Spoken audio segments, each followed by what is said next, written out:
Hello, bienvenue sur ma chaîne, je suis Agathe, auteure, écrivaine et thérapeute. En termes généraux, tous les praticiens en développement personnel s'accordent sur le fait que la blessure émotionnelle provient de l'enfance. C'est une réalité et une certitude.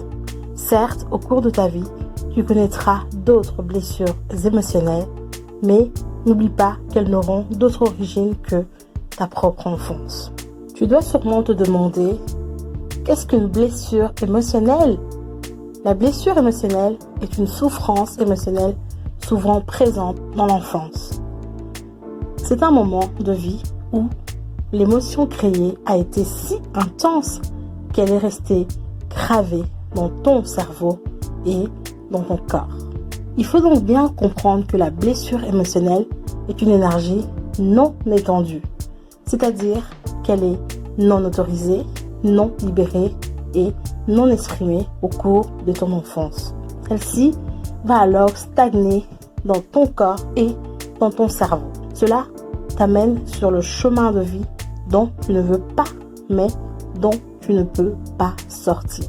La blessure émotionnelle a des répercussions mentales, mais aussi physiques, c'est-à-dire qu'elle peut être omniprésente au quotidien. Par exemple, une blessure émotionnelle en relation avec l'abandon peut t'amener à avoir un comportement démesuré avec tes propres enfants. Il est évident qu'une blessure émotionnelle non soignée a des répercussions bien au-delà de ce que nous pouvons penser. Le plus étonnant est que la blessure émotionnelle peut avoir des conséquences physiques. En effet, si celle-ci est en relation avec la blessure du rejet, ta posture trahira ce sentiment. Comprends bien que tout cela est inconscient dans un premier temps. C'est le travail sur toi-même qui t'amènera à regarder la situation telle qu'elle est et surtout ce qu'elle est. Tu t'en doutes, la blessure du rejet est liée au fait d'être rejeté. Ce qu'il faut comprendre, c'est que le rejet n'est pas forcément flagrant. Il peut apparaître sous différentes formes.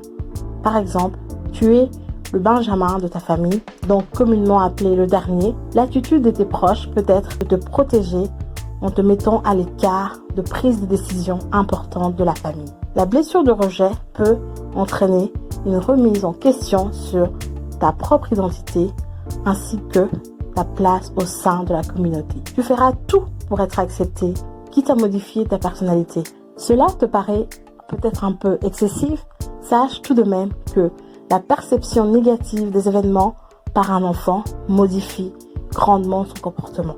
La blessure de l'abandon est liée à un grand sentiment de solitude, une peur d'être seul. Souvent, tu fais alors le choix d'abandonner le premier de peur de revivre cette sensation.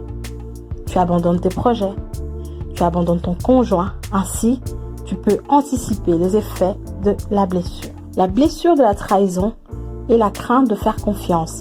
Cette blessure apparaît lorsque dans ton enfance, tes parents n'ont pas tenu leur engagement sans t'en expliquer la raison. Ils ont ainsi minimisé l'importance de leurs promesses. Tu es donc devenu un adulte qui contrôle sa vie sans aucun lâcher-prise. De plus, tu contrôles sans cesse les autres. Cela peut aller jusqu'à la manipulation. La blessure de l'humiliation est vécue au moment où tu penses que les autres te jugent. Parfois, les parents, dans leurs paroles, sont maladroits. Ainsi, ils peuvent tenir des propos ou avoir des comportements déplacés qui entraînent leur enfant dans la blessure de l'humiliation. À la suite de celle-ci, l'estime de soi et la confiance en soi sont fortement détruites. La blessure de l'injustice provient d'une éducation froide, autoritaire, rigide, mais aussi très exigeante. Il est certain que, pour un enfant, cela renforce un sentiment d'impuissance et d'inutilité. Quoi qu'il se passe, ce serait jamais assez bien. Sans valorisation, l'enfant se sent injustement jugé, voire humilié. À l'âge adulte, il peut alors développer le même comportement en essayant de prouver par son statut social son importance. De plus, il dévalorisera son entourage à son tour. Passons maintenant aux solutions nécessaires pour se libérer de tes blessures émotionnelles. Premièrement, accepter qu'on est réellement blessé. Il faut savoir le reconnaître, prendre conscience de leur réalité. Ne te juge pas, tout un chacun est empreint de conditionnements et des blessures émotionnelles avant le travail sur soi. L'acceptation est une étape délicate dans le sens où cette prise de conscience va avoir un impact sur l'ensemble de ta vie. C'est qu'il n'est pas souvent facile. Toutefois, sache que ceci est extrêmement libérateur. Deuxièmement, il est important de sortir du statut de victime.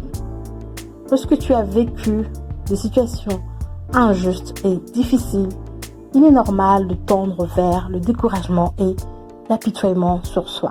Tu adoptes alors une position de victime, celle-ci est encouragée par tes pensées et tes croyances. Tu te définis notamment émotionnellement par ces situations injustes et difficiles. Tu n'es alors plus acteur de ta vie.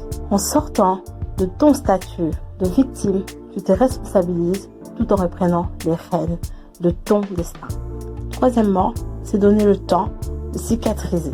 Tu es impatient de voir le changement et d'avancer. Pourtant, il est nécessaire de prendre ton temps.